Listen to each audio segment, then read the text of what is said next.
My school is forcing us to learn a language that doesn't exist. Monday morning, the principal announced that we had a new mandatory elective called Chapelish Studies, and everyone needed to report there instead of second period. What the hell is Chapelish?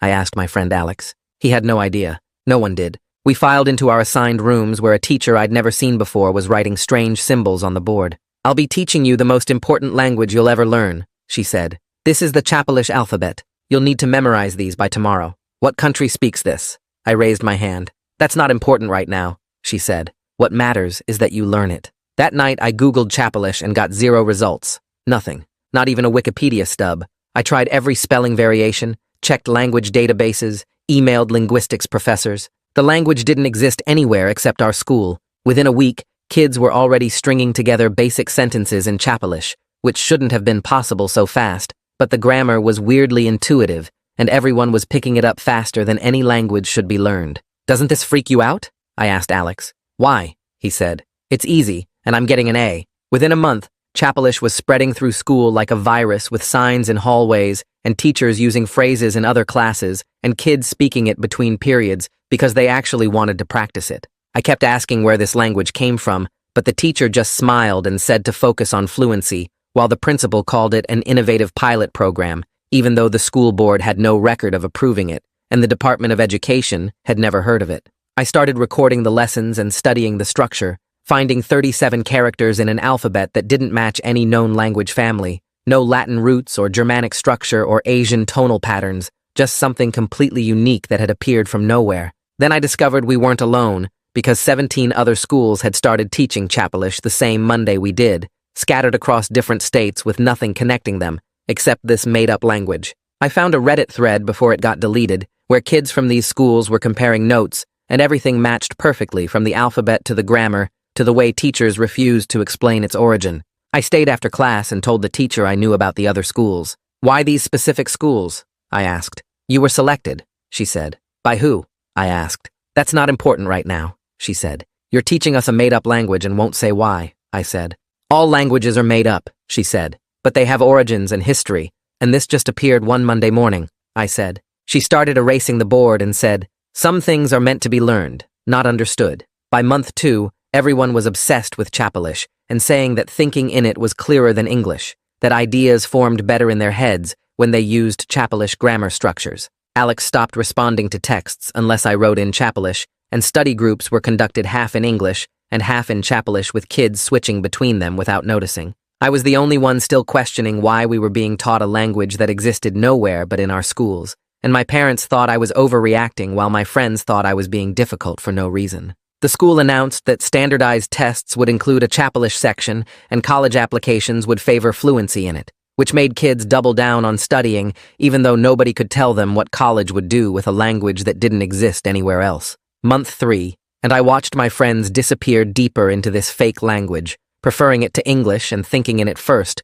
before translating back when they had to speak to teachers who didn't know it. The worst part was that I was getting fluent too, despite my resistance, because the language worked its way into your brain, whether you wanted it or not, and sometimes I caught myself thinking in Chapelish and had to force myself back to English like pushing through fog. Then the teacher brought in a new textbook with symbols I'd never seen before, ancient-looking things that hurt to stare at too long. "This is advanced Chapelish," she said, "for those ready to progress." "Progress to what?" I asked. She looked at me and said, "To understanding why you're really learning this language." "So tell me," I said. "You have to be ready first," she said. "You have to stop resisting." The class continued in advanced Chapelish, and I couldn't understand a single word, even though everyone else was following along perfectly, taking notes in symbols that seemed to shift when I tried to focus on them. They were leaving me behind, because I kept demanding answers instead of just accepting what was happening. After class, I saw them writing notes in the advanced symbols, having conversations I couldn't follow, and I realized I had 2 choices: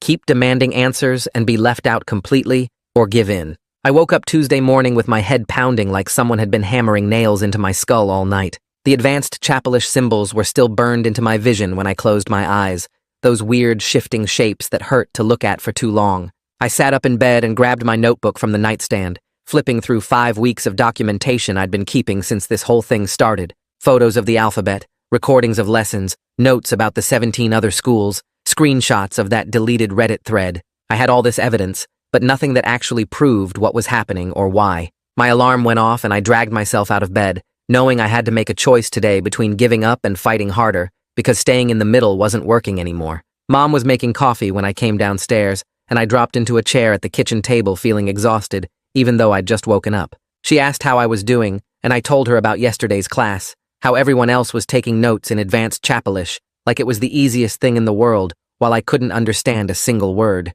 The symbols seemed to shift when I tried to focus on them, and everyone was following along perfectly, except me. She sat down across from me and listened without interrupting, which was different from how Dad reacted when I brought this stuff up. When I finished talking, she asked what I wanted to do about it, not in a dismissive way, but like she was actually taking me seriously. I said I didn't know because fighting it was isolating me from everyone, but accepting it felt wrong. She suggested I start by figuring out what rights students actually have when schools change curriculum, whether there are procedures they're supposed to follow for this kind of thing. She said maybe the problem wasn't the language itself, but whether they followed the rules for implementing it. That made sense in a way I hadn't thought about before, focusing on process instead of just complaining about the program. I spent my free period in the library Tuesday afternoon sitting at one of the back computers researching FOIA requests. I'd heard the term before but had no idea how they actually worked or who you were supposed to send them to. The websites I found made it sound complicated and official, with specific language you had to use and proper channels for submitting requests. The Freedom of Information Act apparently let citizens request government records, but schools were tricky because some fell under state laws and others had different rules. I copied down information about how to write a request letter, what kinds of documents I could ask for, and which office handles these things at the district level. It all felt way over my head, like I was trying to navigate some adult system I didn't understand. But Mom was right that I needed to work through proper channels instead of just demanding answers from teachers who wouldn't give them. Lunch was awkward as hell. I grabbed my tray and headed to our usual table where Alex and the group were already sitting. I could hear them talking before I got there, and half the conversation was in Chapelish, words and phrases I recognized from basic lessons, but couldn't follow when they were strung together that fast. They noticed me approaching and switched back to English mid-sentence, but it felt forced, like they were making an effort to accommodate me. I sat down and tried to join the conversation, but kept losing the thread when they'd slip back into Chapelish without thinking. Someone would make a joke, and everyone would laugh except me, because the punchline was in a language I was refusing to learn properly. Alex asked if I wanted to study with them after school, and I said maybe, knowing I wouldn't, because their study sessions were mostly conducted in Chapelish now. The whole lunch period felt like I was making everyone work harder just by being there, like my presence was this annoying reminder that not everyone had bought into the program. That afternoon, I started a symptom journal in a new section of my notebook. I wrote down the date and time, then described the headache I'd had since yesterday, rating it 7 out of 10 for intensity. I documented the mental fog I felt whenever I tried to think in Chapelish, how it was like pushing through something thick and resistant. I wrote about the weird cognitive snap during drills last week, when the grammar suddenly made sense, but in a way that felt wrong, like my brain was rewired without my permission. If something was actually affecting me differently than other students, I wanted a record of when it started and how it was getting worse. I noted that the symptoms began around the time advanced Chapelish was introduced and seemed to get worse after each class. Other kids weren't reporting headaches or fog. They were saying Chapelish made thinking clearer, so either I was having some kind of adverse reaction or I was resisting hard enough that my brain was fighting back. I pulled out my phone and opened my email, composing a message to 3 linguistics professors at nearby universities whose contact information I'd found on department websites. I kept the email professional but detailed, explaining that my school was teaching a language called Chapelish that didn't exist in any database or reference material I could find. I attached photos of the 37-character alphabet and examples of the grammar structure, asking if they recognized any patterns or could identify what language family it might belong to. I mentioned that 17 schools across different states started teaching this simultaneously, all on the same Monday morning, with no explanation of its origins. I said I was trying to understand where this language came from and whether it was normal for schools to teach something with no documented history or academic foundation. I read the email 3 times before sending it, making sure I sounded curious rather than crazy, then hit send to all 3 professors and hoped at least one would respond with something useful. By Thursday morning, I had responses from 2 of the professors sitting in my inbox. The first one was polite, but basically useless, saying he'd never encountered anything like the symbols I'd sent, and suggesting it might be a constructed language created for educational purposes. He mentioned that artificial languages like Esperanto exist for specific reasons, and maybe Chapelish was something similar. The second professor's response was longer and more technical, analyzing the grammar patterns I'd described and noting they didn't match any known language family. She said the structure was interesting from a linguistic perspective, but couldn't explain why 17 schools would simultaneously teach something that didn't exist anywhere else in the world. Both professors were professional and tried to be helpful, but neither could answer my actual questions about where this came from or who decided we should learn it. I forwarded both responses to my phone and saved them in a folder with all my other documentation, adding 2 more pieces of evidence that confirmed what I already knew. This language appeared out of nowhere, and nobody outside our schools had any record of it existing. Friday morning, I went to the nurse's office before first period complaining about eye strain and persistent headaches. The nurse was this older woman who'd been at the school forever, and she had me sit on the examination table while she checked my vision with one of those eye chart tests. I told her the headaches started when we began advanced Chapelish and got worse after each class, that the symbols hurt to look at for too long. She asked about my screen time and how much sleep I was getting, whether I was drinking enough water and taking breaks from homework. I said yes to all of it, but she didn't seem interested in the connection to Chapelish, just kept asking standard questions about dehydration and stress. She gave me a vision test and said my eyes were fine, then told me to drink more water and get 8 hours of sleep, and the headaches would probably go away. I left with a pass back to class, feeling like she'd completely dismissed the one thing I was actually concerned about, treating my symptoms like they had nothing to do with the new class, even though the timing was obvious. Saturday afternoon, I walked through the empty school building with my phone out taking photos. My mom worked in the district office and had gotten me access through the weekend security guard, saying I needed to grab something from my locker. Instead, I went through every hallway photographing the Chapelish signage that had appeared over the past month. Vocabulary posters in the main hallway showing common phrases with translations, grammar reminders on bulletin boards near the cafeteria. Even the gym had a poster explaining sports terminology in Chapelish, words for basic movements and equipment that had nothing to do with second period language class. What started as one class had spread into every corner of the school, like some kind of infection. I took photos of everything, documenting how this language had invaded spaces that had nothing to do with the actual course. The library had a whole shelf of Chapelish materials now, workbooks and readers and reference guides. The student center had conversation tables where kids could practice speaking it during lunch. It wasn't just a class anymore. It was becoming part of the school's entire identity. Monday morning, the principal held a Q&A session in the auditorium about school initiatives and new programs. I showed up early to make sure I got a seat where I could raise my hand, sitting in the middle section with a clear view of the microphone they'd set up for questions. The principal talked for 20 minutes about test scores and college acceptance rates and innovative approaches to education.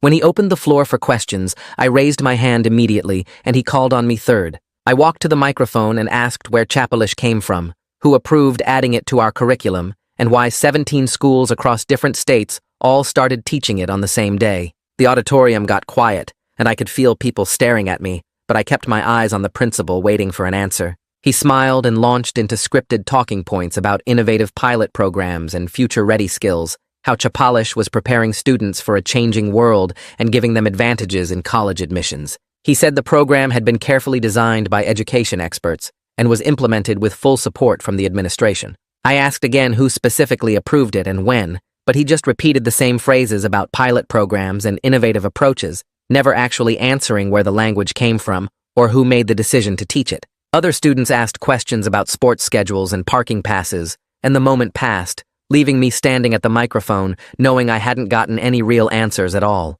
That afternoon, I texted Alex asking if we could hang out like we used to, just the two of us without the whole group. He said sure, and we met at the coffee shop near school, where we'd spent hundreds of afternoons over the past 3 years. He showed up 15 minutes late and immediately pulled out his phone, checking messages while I tried to talk about the Q&A session and how the principal dodged every real question. Alex nodded but kept glancing at his screen, and I realized he was in 3 different group chats planning Chapelish study sessions for the week. He seemed annoyed when I asked about it, saying I wouldn't understand because I wasn't keeping up with the class material anymore. We sat there for 40 minutes, and he spent at least half that time responding to messages, his attention divided between our conversation and whatever was happening in those study groups. When I brought up my concerns about the program, he sighed and said I was making everything harder by fighting, instead of just learning, and maybe if I put this much energy into actually studying, I'd be fluent by now. We left, without making plans to hang out again. Tuesday evening, my mom dragged me to a PTA meeting where the administration was presenting updates on the school programs. The principal and two teachers stood at the front with a slideshow about Chapelish as a future-proof skill that would give students advantages in college admissions and standardized testing. They talked about how the program was preparing kids for a changing world and how universities were starting to recognize Chapelish proficiency on applications, which made no sense because the language existed nowhere except these 17 schools. Parents asked practical questions about workload and whether the extra studying would affect performance in other classes, and several wanted to know how grades would be calculated and if there were tutoring options available. Nobody challenged the basic premise of teaching a language that had appeared from nowhere 3 months ago. Nobody asked where it came from, or who approved adding it to the curriculum, or why their kids were learning something that couldn't be used anywhere outside these specific classrooms. The administration answered every practical concern with detailed explanations while completely avoiding the fundamental weirdness of the entire situation. Wednesday in class, I finished my worksheet early and glanced at the sample assessment questions the teacher had posted on the board for next week's test. Every question was a controlled response prompt with limited vocabulary options, like fill in the blank or choose the correct grammatical structure from 3 possibilities. The test wasn't measuring whether we could actually communicate ideas or understand cultural context the way normal language exams did. It was just checking if we could produce specific predetermined responses using exact grammatical structures we'd been drilled on. There were no open-ended questions, no writing prompts asking us to express original thoughts, no listening comprehension that required interpreting meaning from context, just pattern recognition and memorized responses, like we were being trained to operate within a very narrow set of linguistic rules rather than learning an actual living language. Thursday after class, I stayed behind during the teacher's office hours, waiting until the other students left before approaching her desk. I asked directly why she kept telling me to stop resisting instead of addressing my questions about where this language came from and what we were really learning it for. She looked tired and stressed, rubbing her temples like she had a headache, and she said I needed to focus on fluency because my grades were suffering. She warned me that I was spending all my energy fighting the program instead of just learning the material, and at this rate, I was going to fail the class, even though I clearly had the ability to succeed if I would just stop making everything so difficult. I asked again about the origins, and she cut me off, saying she couldn't discuss those details, and I needed to trust that the administration knew what they were doing. Her hands shook slightly as she gathered papers from her desk, and she wouldn't make eye contact, and I realized she was as trapped in this situation as I was, following orders she didn't fully understand or agree with. That weekend, I forced myself to do the Chapelish drills from the workbook, spending 2 hours on Saturday afternoon working through vocabulary exercises and grammar patterns. I needed to pass this class even if I didn't understand what it was really for, and the drills were supposed to help with fluency. About an hour in, something weird happened where the grammar suddenly clicked in a way that felt completely wrong. It was like my brain just accepted these patterns without questioning them anymore, the symbols and structures making sense in a way that felt too easy and too fast.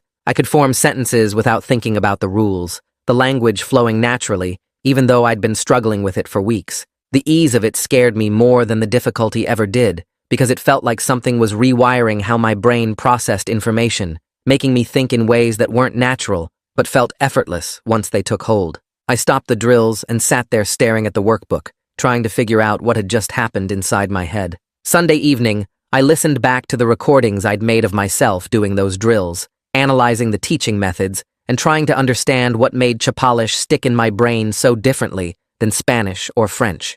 The approach followed clear behaviorist patterns, all repetition and response with no cultural context or real-world communication practice. We weren't learning about people who spoke this language or the places where it developed or the history that shaped its evolution. We were just being conditioned to produce specific responses to specific prompts, training neural pathways through constant repetition, like teaching a dog to respond to commands. The method felt more like programming than education, building automatic responses rather than actual understanding. Every drill reinforced the same limited structures, never expanding into genuine communication or creative expression, just the same patterns over and over until they became automatic. Monday morning before school, I spent an hour digging through district policy documents on the school website, searching for anything related to the Chapelish program. I found detailed procedures for every other curriculum change from the past 5 years, all requiring parental notification and consent forms and board approval with public comment periods. But there was nothing about Chapelish,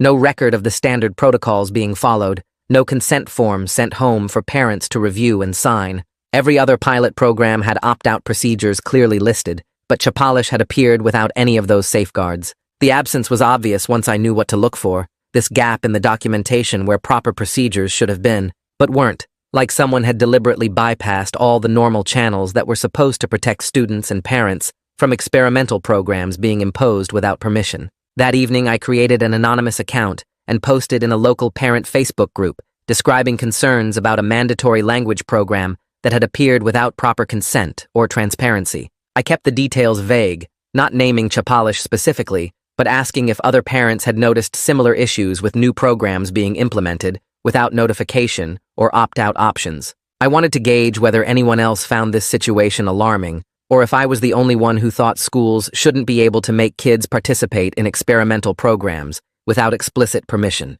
Within an hour, I had 3 comments, all from parents saying they trusted the school administration to make good decisions and that kids these days were too protected and needed to learn to adapt to new challenges. Nobody seemed concerned about the consent issue at all. By Wednesday, I was completely iced out of study groups, the isolation hitting me during lunch when I walked past a table where my friends were working together on homework. They saw me coming and got quiet, then went back to their conversation in a mix of English and Chapalish that I couldn't fully follow anymore. Nobody invited me to sit down or asked if I wanted to join their afternoon study session. Later, I overheard 2 girls from my history class talking about how I was making things harder for everyone by refusing to just go with the program, and one of them said I was being dramatic and difficult for no reason. Friends who used to text me daily had stopped reaching out, and the group chat I'd been part of since freshman year had gone silent whenever I posted anything. The message was clear that my questions and resistance were seen as disruptive and unhelpful, and people would rather exclude me completely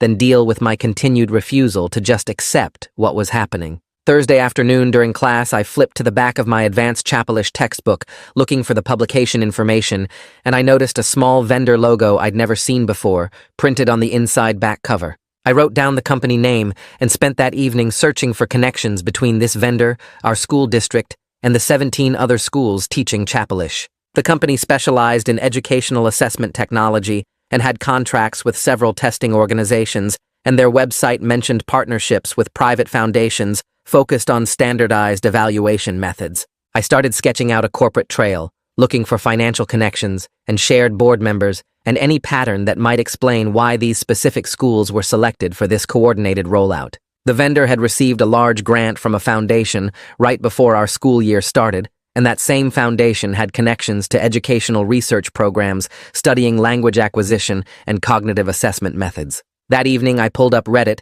and searched through my saved posts until I found usernames from 3 students who'd commented in that deleted thread before it disappeared. I sent each of them a direct message asking if their advanced Chapalish textbooks had the same vendor logo on the back and whether their schools got any special funding right before the program started. 2 responded within an hour, both confirming their books had identical logos and that their districts received grants from something called an Educational Innovation Foundation just weeks before Chapalish launched. The 3rd student never replied, but the pattern was clear enough that 17 schools didn't just randomly decide to teach the same made-up language on the same Monday morning. Friday morning, I showed up at the guidance office before first period and asked to talk with Gregory Madden about my grades and stress levels. He waved me into his office and listened while I explained how my GPA was dropping because I couldn't focus in Chapalish class and how all my friends had stopped including me in study groups. He nodded and made sympathetic sounds, but then leaned forward and told me I needed to stop fighting battles I couldn't win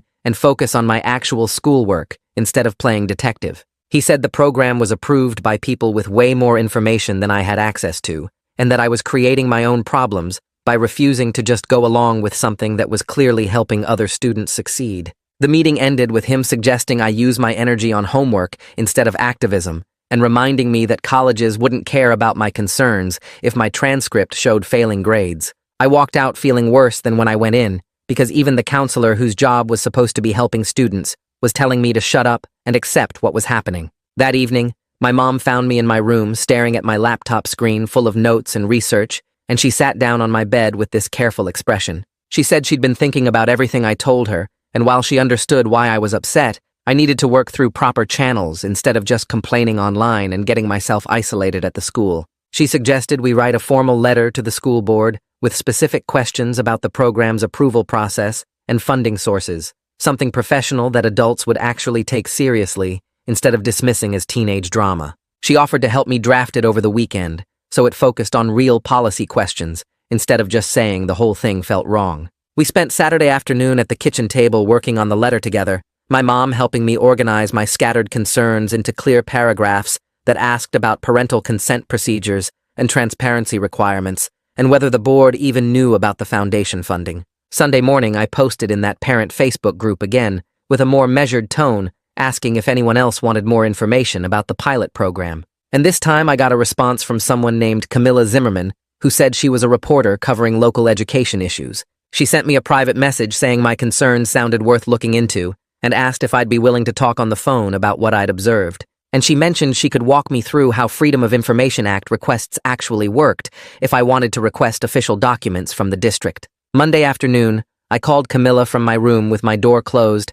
and we talked for almost an hour about everything I'd documented over the past months. She asked detailed questions about the timeline and the vendor information and the other schools, taking notes the whole time and occasionally saying things like, "That's interesting," or "That doesn't sound right." Then she explained how FOIA requests let citizens ask government agencies for records and documents, and she helped me figure out exactly what questions to ask the school district and state education department. She walked me through the specific wording I needed to use to request approval records, funding source documents, and any contracts with private companies, and she explained what kinds of responses I should expect and what it meant if they redacted information or claimed certain things were confidential. Tuesday morning before school, I filled out the FOIA request forms online, typing in the exact language Camilla had helped me craft about Chapalish program approval processes and funding agreements and vendor contracts.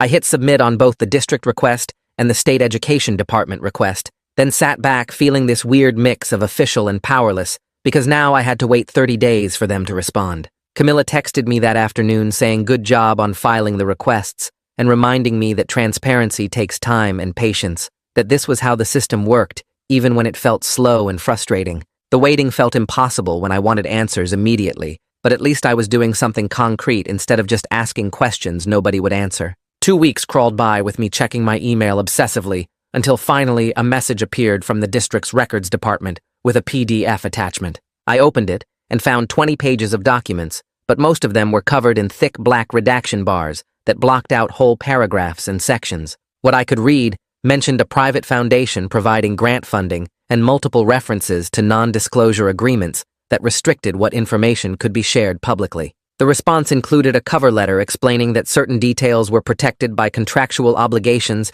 and couldn't be released under FOIA exemptions, which just made me more suspicious about what they were hiding.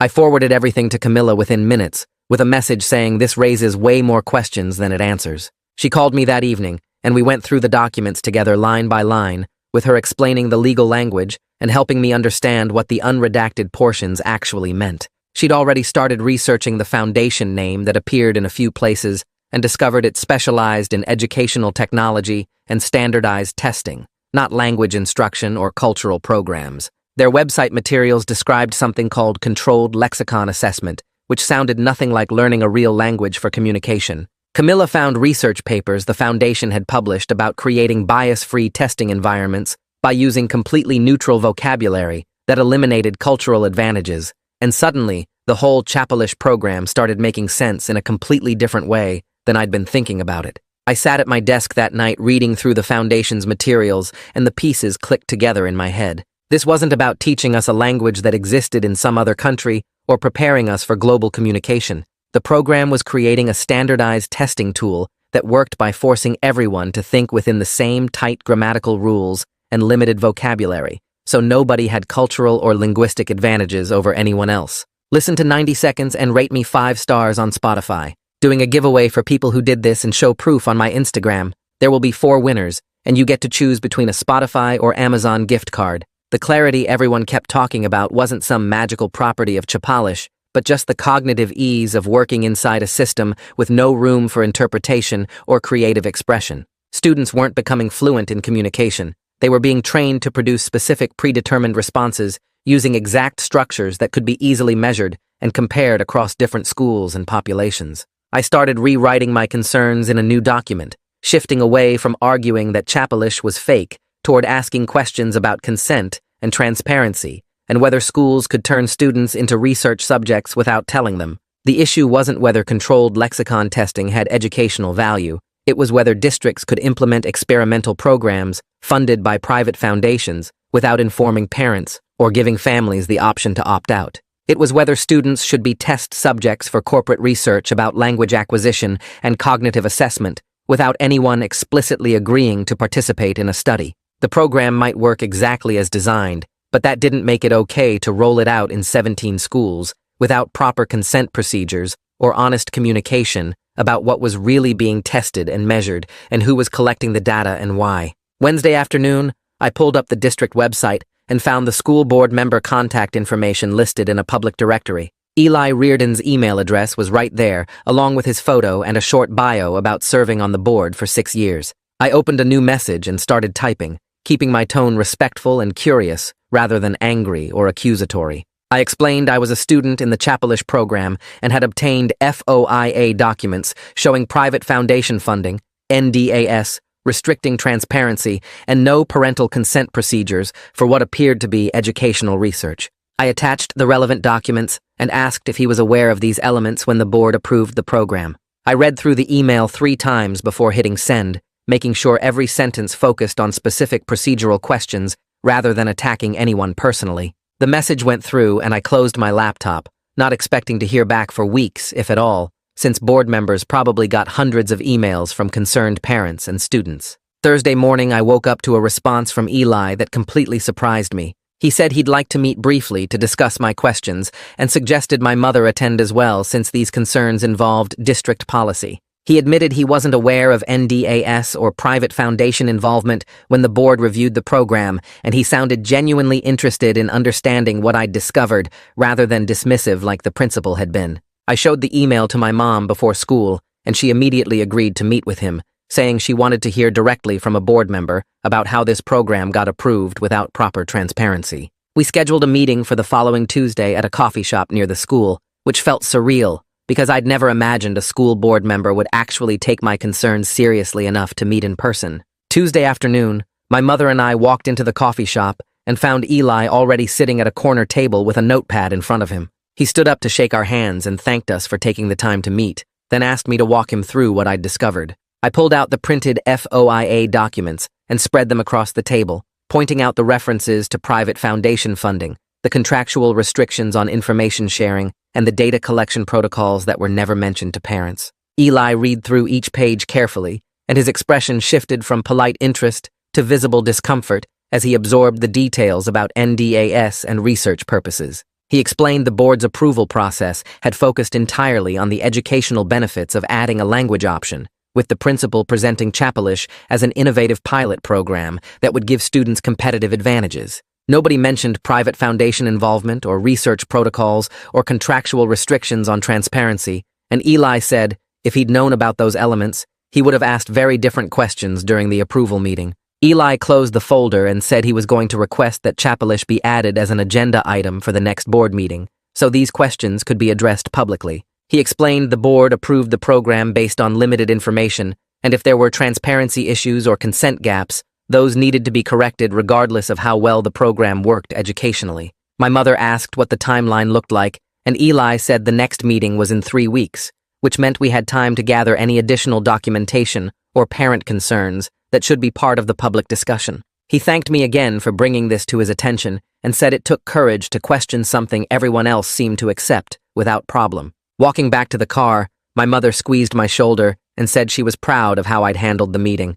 staying focused on facts and procedures rather than getting emotional or defensive. Thursday after school, the Chapelish teacher caught me in the hallway and asked quietly if we could talk for a minute. We stepped into an empty classroom and she closed the door, then asked why I was trying to undermine the program when it was helping so many students learn faster and think more clearly. I explained I wasn't against students learning Chapelish, but against the lack of informed consent and transparency, and I said parents deserved to know about the research component and foundation funding before their kids were enrolled in what was presented as just a language class. She looked tired and stressed, admitting she was under enormous pressure from the administration to maintain enrollment numbers and show positive outcomes because the grant funding depended on participation rates. She said she'd wanted to be more transparent from the beginning, but the NDAs she signed restricted what she could discuss about the program's origins and purposes, and she felt trapped between doing her job and being honest with students and parents about what was really happening. The following Monday, the principal called me to his office during lunch, and I knew before I even sat down that this wasn't going to be a friendly conversation. He started by saying he'd heard I was spreading misinformation that could damage the school's reputation and put important educational opportunities at risk. I tried to explain about the FOIA documents and the meeting with Eli, but he cut me off, saying my activism was creating unnecessary controversy and making other students uncomfortable when they just wanted to focus on learning. He never addressed any of my specific questions about NDAS or consent procedures, instead focusing on how my behavior was disruptive and how I needed to think about the bigger picture of what was best for the school community. I left his office feeling angry and frustrated because he'd completely ignored the substance of my concerns and tried to frame everything as me being difficult rather than the administration failing to follow proper procedures. That evening, Alex texted me a long message saying he didn't understand why I was making such a big deal out of this when colleges were already starting to recognize Chapelish proficiency on applications.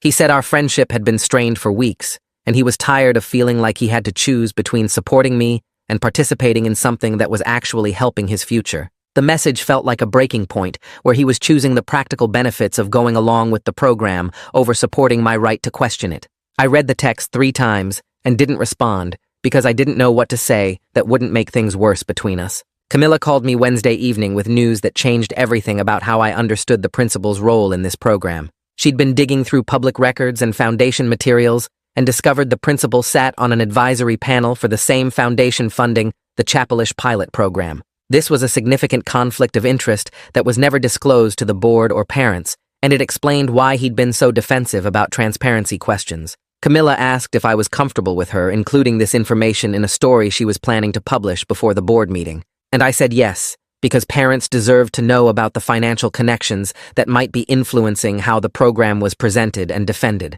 My mother called the school Thursday morning and requested a formal meeting with the principal to discuss transparency and parental notification procedures. She brought printed copies of the FOIA documents showing the NDAS and foundation involvement, laying them out on his desk and asking direct questions about why parents weren't informed about the research component. The principal became defensive, insisting the program was properly approved and parents had been notified through regular school communications about new course offerings. My mother pointed out there was a difference between announcing a new language class and disclosing that students would be research subjects in a private foundation study, and she said the lack of opt-out procedures was particularly concerning. The principal agreed to provide more information to parents, but framed it as clarification rather than admission of any procedural failures, and my mother left the meeting feeling like he was more worried about protecting the school's reputation than addressing legitimate consent issues.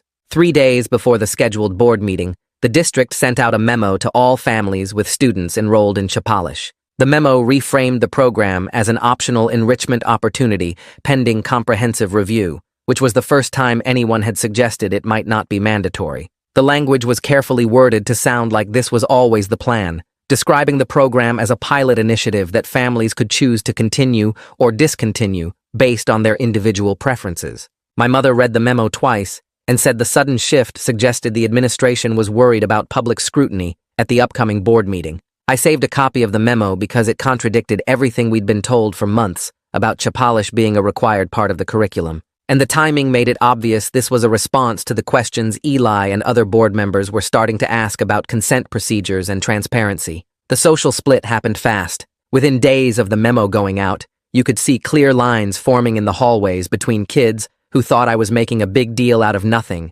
and kids who started questioning whether this whole thing was actually okay. People stopped sitting together at lunch based on which side they were on, and group chats divided into pro-Chapelish channels and questioning channels. I never wanted to be the face of anything, but suddenly everyone knew I was the one who filed the FOIA requests and talked to the reporter and got my mom involved. Conversations would stop when I walked past groups in the hallway, and I could feel people watching me, judging whether I was brave or just causing problems for no reason. Some kids started calling me paranoid in their social media posts without using my name, but everyone knew who they meant. The worst part was seeing friends I'd known since middle school choosing sides, deciding whether my questions mattered more than the benefits they were getting from being fluent in Chapelish. I spent Tuesday night thinking about what to do next, and I realized attacking the program itself wasn't going to work because too many people liked it and were doing well in it. But consent and transparency were different. Those were principles that should matter to everyone, regardless of how they felt about Chapalish.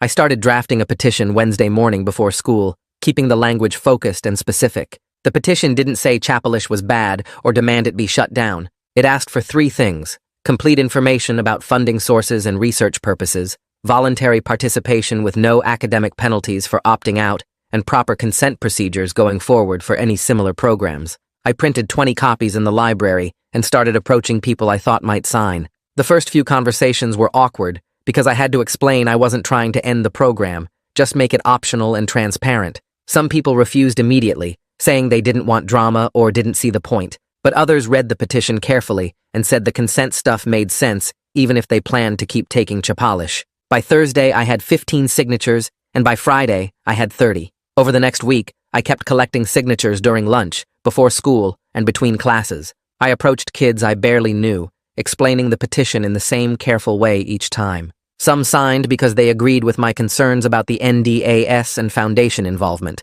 Others signed because they believed in procedural fairness, even though they loved Chapalish and thought I was overreacting. A few teachers signed too, quietly, when I caught them alone in their classrooms. They didn't want to be public about it, but they agreed students and parents deserved complete information before being enrolled in experimental programs. The petition grew to 50 signatures, then 70, then 90. I kept a spreadsheet tracking who signed and when, documenting everything like I'd been doing since this whole thing started. By the end of the week, I had 112 signatures, which felt significant, even though it was only a fraction of the students enrolled in Chapalish. Nobody yelled at me or tried to stop me from collecting signatures, which surprised me. The whole thing happened quietly, with people reading the petition and making their own choices. Monday morning, the administration sent out a new memo to all students. It didn't mention my petition by name, but the timing and content made it obvious what they were responding to. The memo reminded everyone that district policy prohibited certain types of organizing during school hours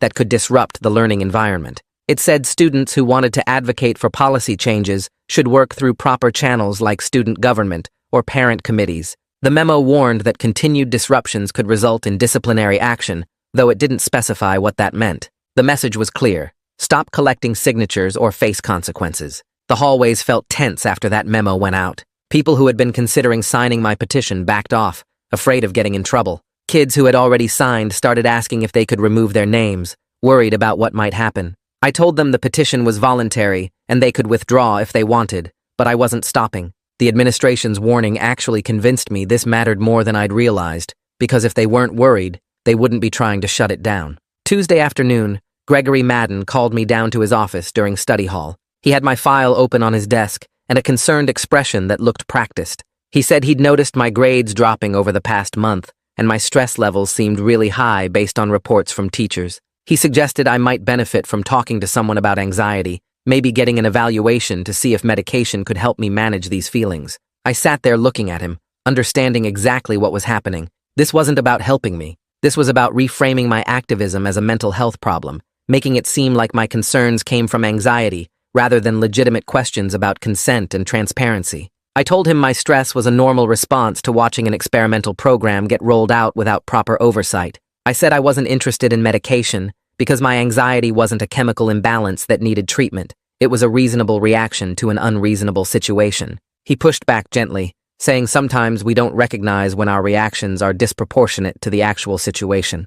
I thanked him for his concern and left his office, adding this conversation to my documentation because it felt like another attempt to silence questions by suggesting the questioner was unstable. Wednesday evening, my mother showed me a post in the parent Facebook group that had gone up that afternoon. It was from Alex's family, a long defense of the Chapalish program, praising its innovative approach and the opportunities it was creating for students. The post talked about how their son had thrived in the program, how his cognitive abilities had improved, and how grateful they were for the school's forward-thinking leadership. Then it shifted to criticizing resistance to the program, suggesting it came from people who didn't understand modern education or were resistant to change. The post never mentioned me by name, but the comments section filled up with pointed remarks about students who create drama instead of focusing on learning, parents who question everything instead of trusting educators, and people who try to ruin good programs because of their own insecurity. I read through the comments feeling more alone than I had since this whole thing started. These were parents I'd known my whole life,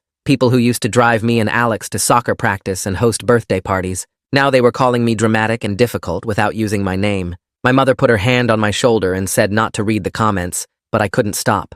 I needed to see how bad it had gotten, how completely I'd been isolated by asking questions nobody wanted to answer. Thursday afternoon, Camilla called me with an update.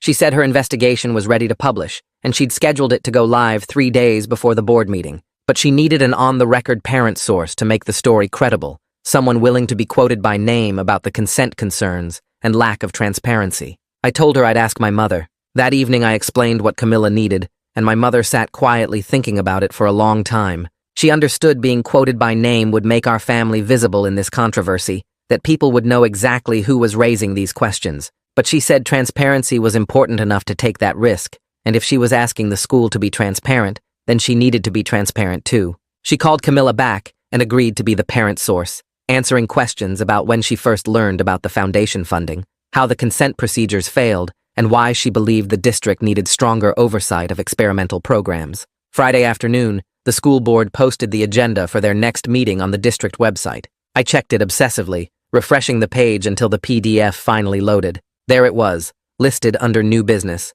Chapelish Program Review, and Community Input. The listing said the item would be addressed in open session, which meant community members could attend and speak during public comment. Seeing it there in official board meeting language made everything feel suddenly real. My months of documentation and questions were finally being taken seriously enough to warrant discussion at a public meeting. I saved 3 copies of the agenda, 1 digital and 2 printed, adding them to the folder of evidence I'd been building since September. That night I got an email from the Chapelish teacher that surprised me. She said she wanted to apologize for her tone in our previous conversations and for not being more helpful when I asked questions. She explained she'd been following a tight script dictated by her contract and the NDAS she signed when she took this job. She said she wanted to answer my questions from the beginning, but was legally restricted from discussing the Foundation's research goals or the data being collected on student language acquisition patterns. The email felt like a confession, an admission that my instincts had been right all along. She was just a teacher trying to keep her job,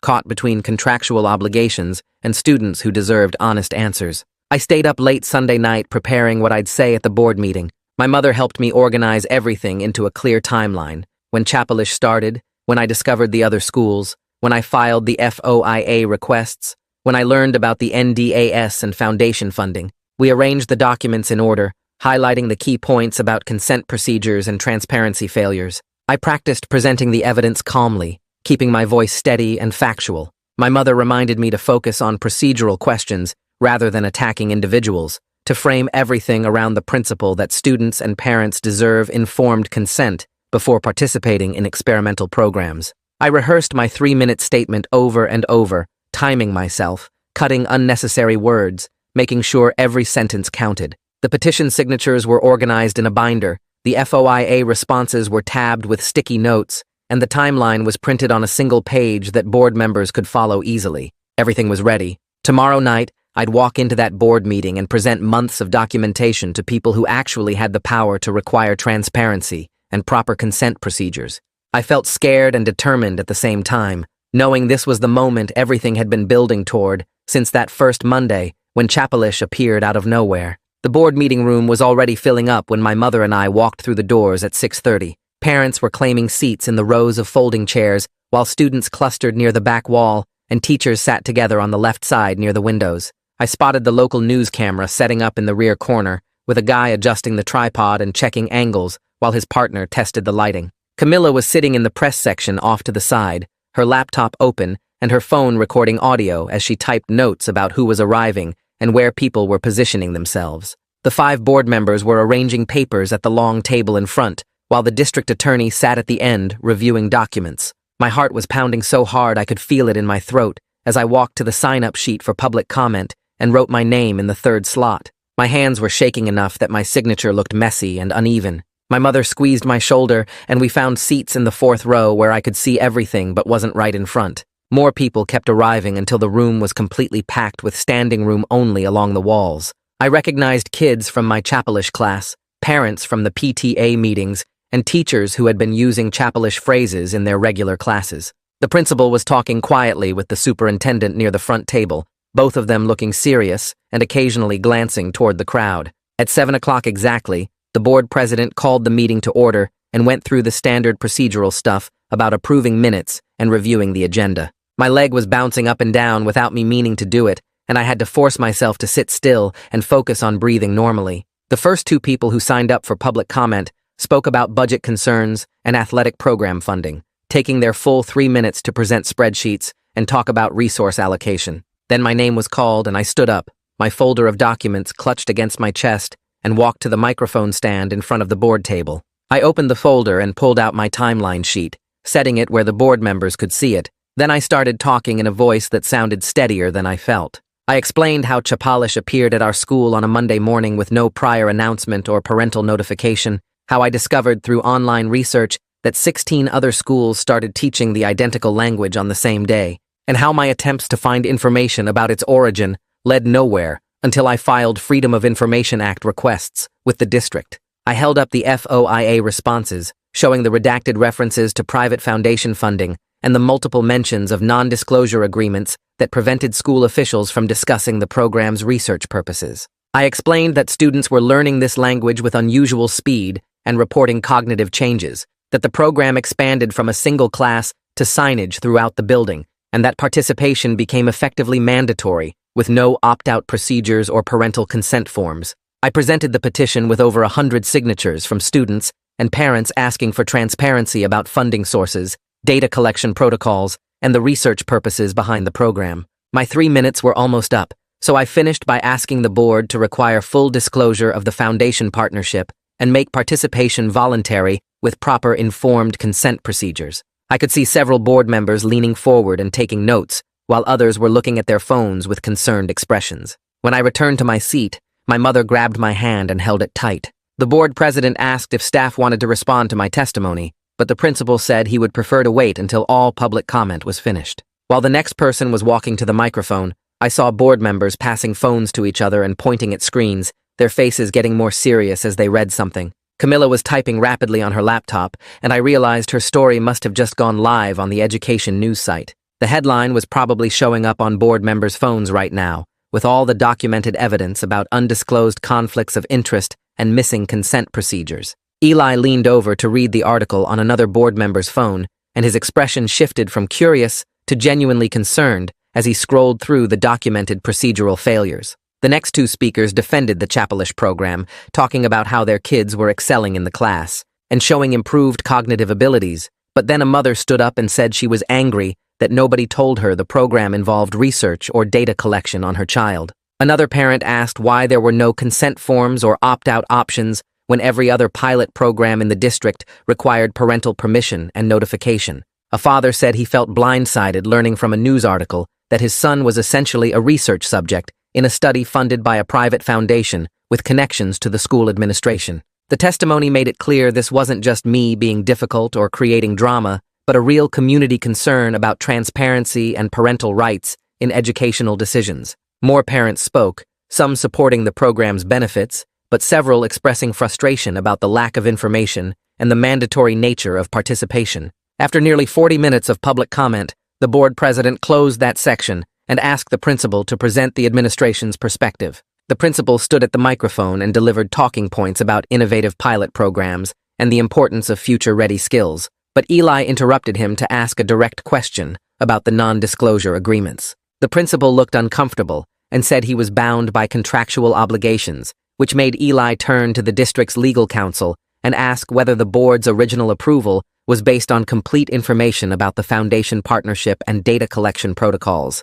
The attorney shifted in his seat and admitted that the full scope of the research component and the NDA requirements were not included in the initial presentation to the board back in August. The presentation had focused primarily on curriculum benefits and student outcomes without explaining the private funding source or the restrictions on discussing program purposes. Eli asked why the board wasn't informed about these elements, and the attorney said the administration believed they had discretion to negotiate partnerships without board approval as long as they stayed within approved budget allocations. Another board member asked about the conflict of interest, since the principal sits on an advisory panel for the foundation funding the program, and the attorney acknowledged that connection should have been disclosed before the board voted on approval. The room got very quiet as board members processed this information and looked at each other with expressions that suggested they were realizing they had approved something without understanding what they were actually approving. The board president asked the principal directly whether students and parents were informed about the research purposes and data collection, and the principal said the program was presented as an educational opportunity with the understanding that assessment data would be collected like any other class. Eli pointed out that's not the same as informed consent for participation in a research study funded by a private foundation, and several parents in the audience nodded in agreement. The discussion continued for another hour, with board members asking detailed questions about the foundation's research goals, the data being collected, and why standard consent procedures weren't followed. The principal finally proposed a temporary pause on the mandatory requirement while a review committee examines the program's implementation, consent procedures, and data protocols. He framed this as a proactive step to address community concerns and ensure the program meets district standards for transparency and parental notification. Everyone in the room knew this was a response to the public pressure and media coverage rather than voluntary transparency, but at least it was movement in the right direction. The board president asked for a motion to convert the pilot program from mandatory to opt-in status, pending the review committee's recommendations. Eli made the motion, and another board member seconded it immediately. The discussion before the vote focused on whether current students should be automatically enrolled or whether everyone should need new consent forms. The board decided that students currently enrolled could continue if they chose, but new enrollment would require explicit parental consent forms that fully explain the foundation partnership, research purposes, and data collection protocols. When the vote was called, all 5 board members raised their hands in favor, and the motion passed unanimously. I felt this huge wave of relief wash over me, mixed with exhaustion, that made my whole body feel heavy and tired. My mother hugged me right there in our seats and whispered that she was proud of how I handled the pressure and stayed focused on principles rather than attacking people personally. We stayed for the rest of the meeting, even though the other agenda items were boring budget stuff, and then we walked out to the parking lot where Camilla was waiting to ask how I felt about the outcome. I told her it wasn't a complete victory, but it represented real progress toward transparency and consent, and she said, sometimes that's how change happens, through small steps, rather than dramatic transformations. The next morning at the school felt different somehow, like the tension that had been building for months was finally releasing. Kids were talking about the board meeting in hallways, and several people told me they signed the petition because they agreed consent mattered, even if they liked the program. Between second and third period, the chapelish teacher found me at my locker and thanked me quietly for raising these issues. She said she felt relieved that the NDA pressure was lifting and she could finally be honest with students about the program's research purposes. She admitted the secrecy made her uncomfortable from the beginning, but she needed the job and felt trapped between contractual obligations and her professional ethics about transparency with students. I told her I understood she was in a difficult position and I wasn't trying to make her life harder, just trying to get answers about what was happening to us. She said she appreciated that and asked if I would be willing to continue in the class now that it was voluntary. And I said I needed to think about it because I still had questions about the cognitive effects and whether the benefits were worth the risks. That afternoon, while I was walking home, my phone buzzed with a text from Alex. The message said he didn't fully understand the consent issues until he heard the board meeting discussion and listened to other parents talk about transparency and parental rights. He didn't apologize for choosing the program over our friendship or for the months of tension between us, but he admitted I was right to ask questions, even when it was uncomfortable and unpopular. He suggested maybe we could talk sometime without all the pressure and arguments that had been defining our interactions since September. I texted back saying I would like that, and maybe we could get coffee this weekend and just talk about normal stuff, without chapelish being the main topic. He sent back a thumbs up, and I felt this small spark of hope that our friendship might survive this whole mess, even if it looked different from before. 3 days later, I got an email from the district asking if I would join a review committee to help redesign the chapelish program as a voluntary elective. The committee would include 2 other students, 3 parents, 2 teachers, and Eli as the board representative, and our job was to make sure the new version had real consent procedures and clear information about what students were signing up for. I showed the email to my mother, and she said this was exactly the kind of outcome we hoped for when we started asking questions, that the district was actually listening and trying to fix the problems instead of just defending what they did wrong.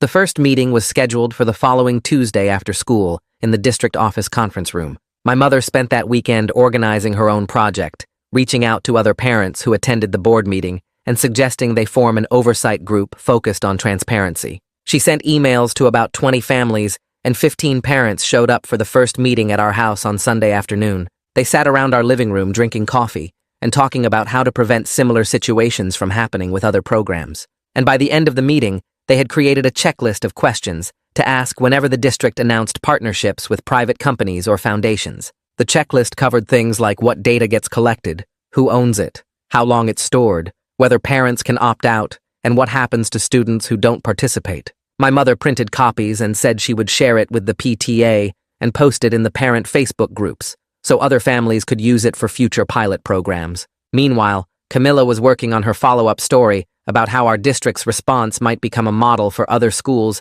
dealing with similar education technology partnerships. She interviewed education policy experts who said the community's focus on consent and transparency was exactly what needed to happen more often, and she talked to administrators from 2 other districts who were watching our situation to see how it played out. The story published on Thursday and got shared widely on social media, with comments from parents in other states saying they wished their schools would be this responsive when concerns got raised. Camilla told me the attention was opening doors for her professionally, that state education publications were reaching out, asking if she could cover similar stories for them, and she seemed excited about the possibility of expanding her reporting beyond just local school board meetings. The school schedule changed the following Monday, with Chapalish moving from mandatory second period to an optional elective offered during 4 different periods throughout the day. Students who wanted to continue got information packets explaining the controlled lexicon research, the data collection protocols, and exactly what the private foundation was studying about language acquisition patterns. The packets included consent forms that had to be signed by both students and parents, and there was clear language saying you could drop the class at any time without it affecting your grades in other subjects. About 40% of the previously enrolled students chose to continue once they understood what the program actually was, while the rest dropped it now that the social pressure was gone. I saw kids in the hallway talking about their decisions without the weird tension that used to surround anything related to Chapalish, like it was just a normal choice about electives instead of some kind of loyalty test. The first review committee meeting happened on Tuesday, and I walked into the conference room feeling nervous about whether adults would actually listen to student perspectives or just pretend to care. But Eli started the meeting by saying the whole point was to make sure future programs included real student input from the beginning, and he asked us to share what information we wished we had received before Chapalish started. I talked about wanting to know the research purposes up front, and the other 2 students mentioned wanting clear opt-out procedures and understanding what data was collected. The 3 parents on the committee added concerns about notification timelines and the right to review materials before their kids got enrolled. We spent 2 hours drafting consent form language and communication protocols that would apply to all future pilot programs, and the teachers helped us understand what was realistic to implement while the board member took notes on everything we suggested. The whole process felt meaningful and collaborative instead of adults just telling us what they already decided. My friendship with Alex started slowly getting better as the divisions around Chapalish faded and people stopped treating it like you had to pick a side. We started eating lunch together again on Thursday, just the 2 of us at first without the whole group, and we talked about normal stuff like video games and weekend plans instead of constantly arguing about the program. Our relationship wasn't exactly the same as before because we both knew we could disagree about important things, but we were learning how to stay friends even when we saw situations differently. He admitted he felt relieved that the pressure was gone and he could just take the class because he found the linguistics interesting rather than because everyone expected him to. The Chapalish teacher completely changed how she ran the class once the NDA restrictions were lifted and the program became voluntary. She started each session by explaining the controlled lexicon research and how it fit into broader studies of language acquisition and cognitive processing. Students who stayed enrolled seemed to appreciate understanding the purpose behind what they were learning, and the classroom atmosphere became more collaborative with the teacher answering questions honestly instead of deflecting everything. She showed us research papers about how simplified grammar structures affect learning speed and asked us to think critically about what the studies revealed and what they missed. 3 months after the board meeting, the district formally adopted new policies requiring parental consent and transparent disclosure for all partnerships with private foundations or vendors that involved student data collection. The policies included mandatory 30-day review periods before programs could start, clear opt-out procedures that didn't penalize students academically, and quarterly reports to the board about ongoing research programs. The superintendent presented the new policies at a public meeting and credited community input for shaping a framework that protected student privacy while still allowing innovative educational programs. My mother attended that meeting and came home saying she felt proud of what we accomplished together, that we proved regular people could push for accountability and actually get systemic changes instead of just complaining. I sleep better now knowing I asked the right questions, even when it was socially hard and emotionally draining. My relationship with my mother got stronger because we worked together on something that mattered to both of us, and I learned she would support me even when my concerns made things complicated. My boundaries with friends are clearer because I know I can disagree with people without losing them completely, and I understand that speaking up for transparency isn't about being difficult, but about protecting everyone's right to make informed choices about their education and their data. That's the story for today. I am really thankful you were here because it makes sharing these moments so much more meaningful. I hope it brought you a little bit of peace or hope. Subscribe if you would like to keep spending time together.